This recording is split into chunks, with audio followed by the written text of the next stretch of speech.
यीशु मसीह ने सानू सारें गी शिफा दित्ती है और सारे दे पाप माफ करिए अपने उपर लेई ले है ते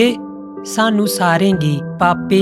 तकलीफे ते दर्दे कोला छुटकारा भी दिता है तां करिए कि अस नाश ना होइए ते सदा दे लेई एक लंबा जीवन जीए और शैतान दी चाल कोला भी बची जाइए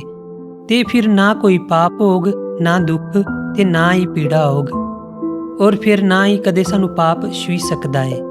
इसलिए अस यीशु मसीह दे ते यीशु मसीह साड़े होई जंदे है हमेशा दे लेई। पर यीशु मसीह ने